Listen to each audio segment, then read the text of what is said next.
Welcome to Center Heist Productions. Please hit the likes and subscribe down below in your right-hand corner. Muchly appreciate that. Tell your friends and family. Share this channel. And yes, thank you to my followers. I muchly appreciate. Leave your comments on any video discussions that are about, that you can go into in your thoughts and your opinions. Just keep them respectable. We enjoy. We've built a community here over 2 years now, and we keep it very respectable, and we do tend to stick to legitimate. I know there are a lot of channels that like to, and they like to get the clicks going on gossip, and I don't work that way. So I tend to stick to when something actually breaks down, and there's an actual move. So I just like to stick to a little more legitimate information and not hearsay and that type of thing. So anyway, with that being said, we're here to review, and yeah, you have to excuse me. It's the 19th of January, 2025, the night after Toronto came to Montreal, and yeah, I kind of came down with the flu there yesterday and still battling it, so I'm not up to snuff, but we're going to do this anyway, and let's hope we have a better outcome today against the Rangers. All right, so last night, 7-3 was the final score for the Maple Leafs over the Habs. 3 goals for the Habs in the first period, 0 for the Leafs. The Leafs came back with 2 in the second, 0 for the Habs, and then 5 in the third for a final score, 7-3. 7 straight goals by the Leafs. Jason Wall got the win. Montembeault got the loss. Ekman Larson got the winning goal. All right, brief recap right up. The Toronto Maple Leafs scored 7 unanswered goals to overcome a 3-goal first period deficit for a 7-3 win over the Montreal Canadiens Saturday night. Bobby McMann, Nicholas Robertson, William Nylander, Oliver Ekman-Larsson, Steven Lorentz, Austin Matthews, and David Kampf found the back of the net. For Toronto, Joseph Woll made 32 saves. Kirby Dach, Patrick Laine, Josh Anderson scored in the first period goals for the Montreal Canadiens. Sam Montembeault made 27 stops. 3 stars. William Nylander goal +1. I don't agree with that. I think McMahon should have been the first star. That's my opinion.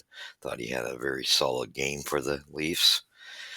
So to me, I think, in my opinion, he should have been first. And I would have. He had 1 goal, 1 assist for a +1. He was the second star, and Ekman-Larsson had a goal and 2 assists. And in my opinion, Nylander should have been third star. I think McMahon, Ekman-Larsson, and Nylander in that order would have been a little better. Anyway, scoring summary, 5:08 in the first period. Beautiful goal from Kirby Dach, who just beautiful setup from Caden Gooley and Patrick Laine. He just wires it right in front of the net there, slot. And he just wired it right in front. And there was no chance for Wall on that goal. 8:21, Patrick Laine gets his famous goal, his famous spot, assisted by Lane Hudson and Nick Suzuki on the power play. That was at 18:21. 18:30, Josh Anderson, what a beautiful goal that was, coming in, and it was assisted by Armia and Carrier. And yeah, he's got this thing with the Leafs, and I like Josh Anderson's. Totally loved his game last night. Other than he had 1 cough up, which ended up being the one that Lane Hudson couldn't contain Nylander on that breakaway. Couldn't catch him. I think that was kind of a little bit misplayed, but I don't think I think Monty should have had it. That's my opinion on that one. Second period, 9:32. Bobby McMann scores his goal at 9:32. 18:46. At the end of the period, Robertson scores by Larson, and Holmberg on the power play, and right at the end of the second. That's never good. So they gained in the second period. It was obvious the momentum was in Leafs' favor. Third period, it was a disaster for the Habs in the third. William Nylander scores assisted by Bobby McMahon at 24 seconds into the third, which tied everything up. And then you have Ekman Larson, who gets a goal assisted by Domi on the power play. 7:58. Austin Matthews scores. Mitch Marner and O'Reilly score shorthanded. 14:45. Lorenz scores, assisted by Ekman Larson and Mariner. And then at 18:26, Kampf, assisted by Nyes in the empty net. That's I think this game was slightly closer, but really there's a lot to talk about here. The shots were very close, 35-34 for Montreal, hits 20-15 for the Leafs, faceoffs 39-28 for the Habs, power plays 2 for 4 for the Leafs, 1 for 5 for the Habs, penalty minutes 10-8 for the Leafs, giveaways 10-19, too many giveaways by the Habs, takeaways 5-2 for the Leafs. Block shots 20-17 for the Leafs. So really, this game we're not even going to go into the penalty scenario, but we will talk about it. That we got to be more disciplined. Those penalties did, a couple power play goals scored by the Leafs. They came to haunt us a bit. They undisciplined us, but we had a great first period. We come out flying out of the gates, looked great, looked sharp, and we're on fire. No doubt the Habs had the first period. But second period starts. Once that first goal scored, it's almost and the Habs kind of had slightly taken their foot off the pedal anyway at the beginning of the second. But once that goal came, you could tell there was a shift, definite shift in momentum, and it was all Leafs just kept coming and pouring it on, and just wrong timing at the end of the period to take a penalty, and we take one, and it costs us. And you never want to get that late period goal at the end of a period that just can really, especially in the second period, can really change momentum, and it did. I just felt the Leafs definitely had the momentum in the second period, came out, and at least the Habs were still in it, though, in the second. They played well enough, hanging on, that they easily, I just think, if they could have held the fort a little better, and I'm going to say, you're going to hear my reasoning too, even though they played us more, so they came on in the second, and we kind of had the foot off the pedal. I do think there were um, aspects of this that I think better goaltending, and I really do think Monty played poorly. That's my opinion. I think we could have had a better fate in this game. Third period was a disaster. And I don't understand, they came out flying at us, and I just felt Montreal at that point, once the Leafs tied it up and went ahead, you could tell the wind was out of the sails at that point. They didn't give up, but it was like, I don't think they had any confidence in Monty. I'll be quite frank. And I'm kind of surprised. And that's the one thing I find with this coaching staff. I love Marty. Um, but once the fourth goal scored, I mean, you've had a 3-0 lead, and then four straight goals, timeout. That's first and foremost. Now, do you make the decision to bring in Dobish? I don't know. Either way, I think settle the troops down at least. If you're not gonna, if you're gonna still continue with Monty, but settle the troops down. And I don't understand why they don't take those moments when they need to settle the game down a bit, and they let it get far too out of hand before there's any thought of anything. So for me, that's something I just don't get. But it's really, this is not a big disaster. It's just, you look at this game, and other than the empty net goal, I'm sorry, Mont Montembeault was the worst player in this game. Jason Wall wasn't outstanding, but he played much better than Monty. He outplayed him, that's for sure. And I think with better goaltending, we easily could have had a better fate in this game. Seven straight goals, that's just not acceptable. However, it's not a total disaster like it was at the beginning of the season, because I think, and I really get a kick out of the commentators. Monty makes a basic save in a game, and they pump him up, and that's half the problem. They pump him up like he's stood on his head. And I'm sitting there looking, this is just a basic save. I seen flashes of Primo in that net last night. I was wondering, are you sure this is Monty? I started thinking they disguised Primo and put him in the net. Monty looked horrible last night. Horrible. That's my opinion. I think the team made some mistakes. I think um, I love Lane Hudson. He's incredible player. So just because I'm going to knock him a bit in this one, a little bit, he had a rough night. Let's be defensively. He had a rough night. Now he does great things offensively, but the Leafs really gave it to him last night, and he suffered a bit. Like that, even that breakaway. I think if he would have not made that maneuver to take his stick over to the opposite side, and he would have just kept um, Nylander to one side, I think Monty would have had an easier time tracking the play because it could have only gone one direction. Once he shifted to the opposite side, in the process, it was too late to make that shift. Nylander makes that cut. And although, I don't know how Monty read that because he would go just sliding left. And I'm sitting there thinking, where do you think it's going left on this play? If he just focused on positioning and playing the puck. I don't even know how he ended up. So I honestly think two things. I still think a better goaltender would have had that. There was enough pressure on Nylander because Monty slid way out of position on that. I don't know how he misread it to that degree. It's one thing to get beaten, but not like that. Um, and Hudson's maneuver there was just not a good one. He should have stayed and just kept his body in the position he originally was in. He was on him. It just would have forced Nylander to the one direction.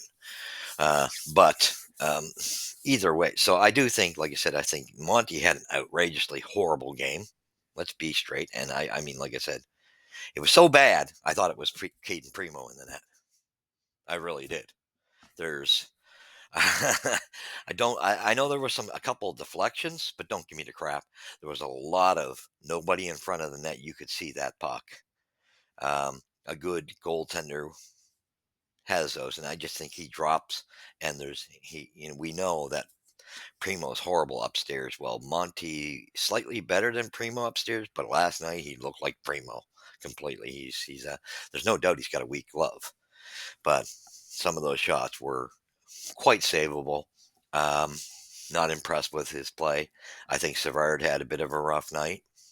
I think out of the defense, I think Caden Gooley had an exceptional night. I think Carrier had a good night. And I think Matheson had a good night. Jacky was fine, right? I don't think he had a bad night, and I don't think he had a outstanding. I think he played fine. He played solid.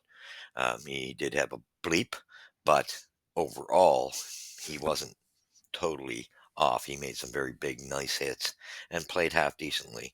I just found Davis Savard made some crucial mistakes. Hudson did too.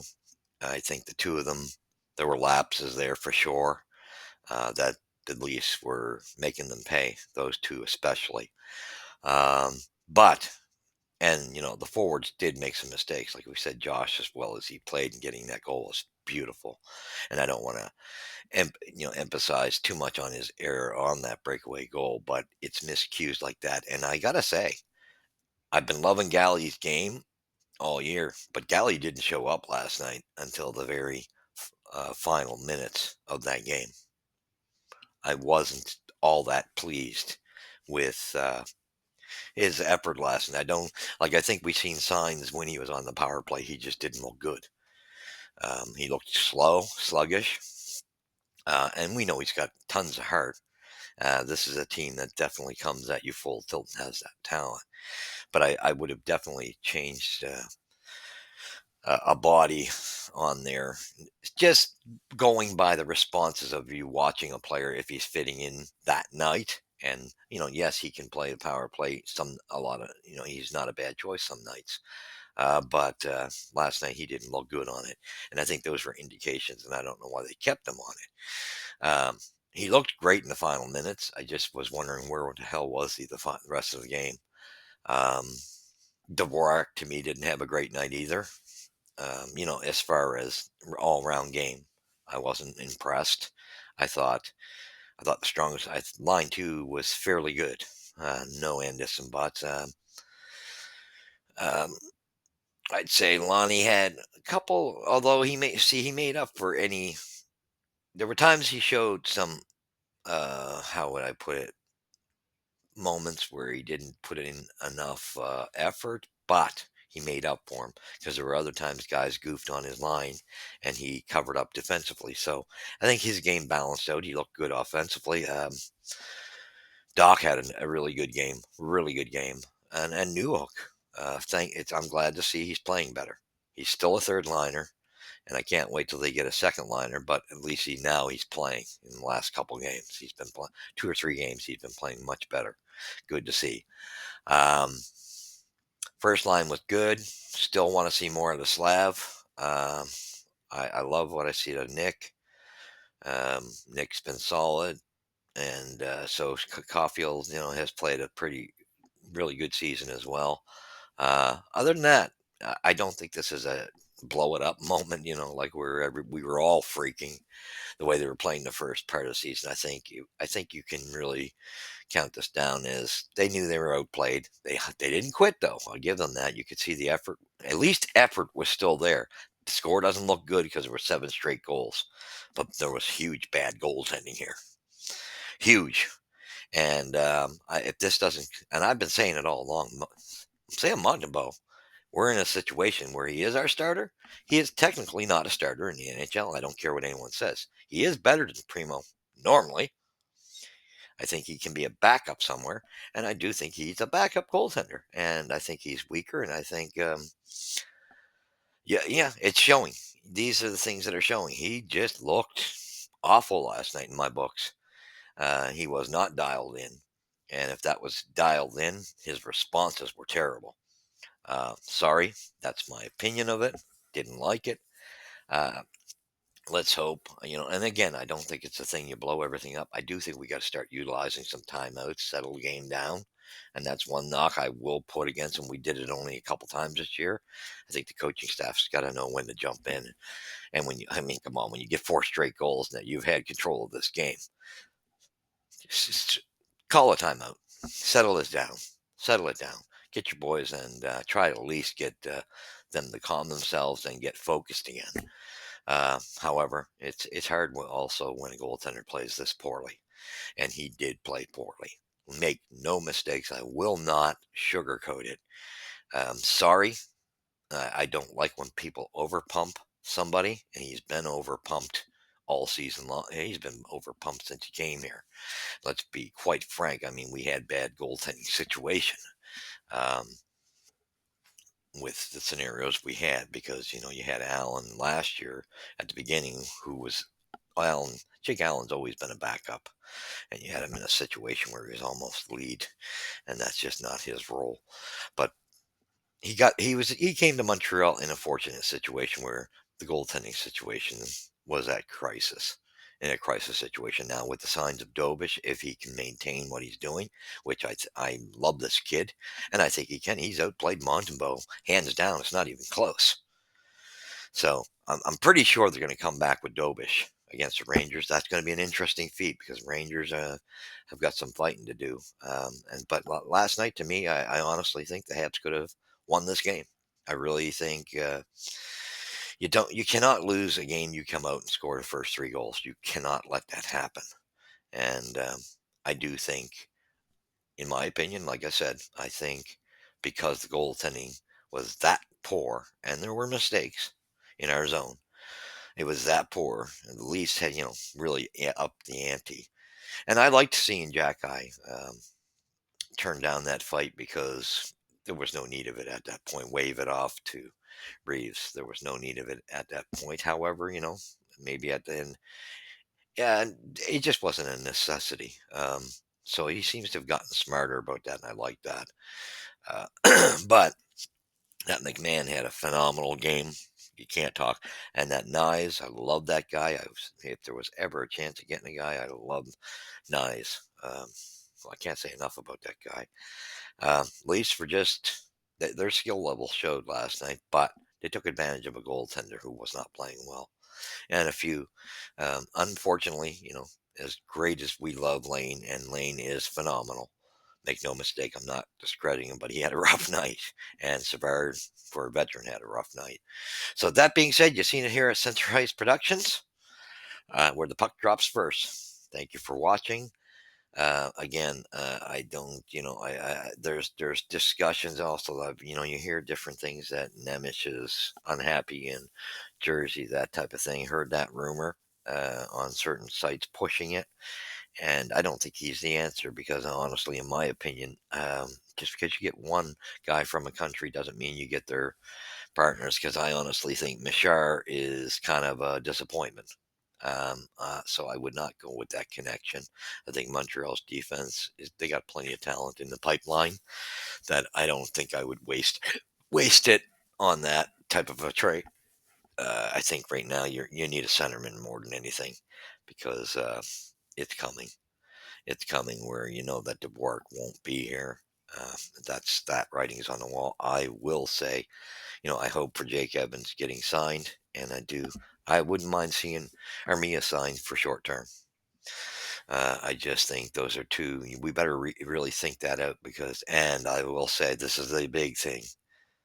We are missing Heineman.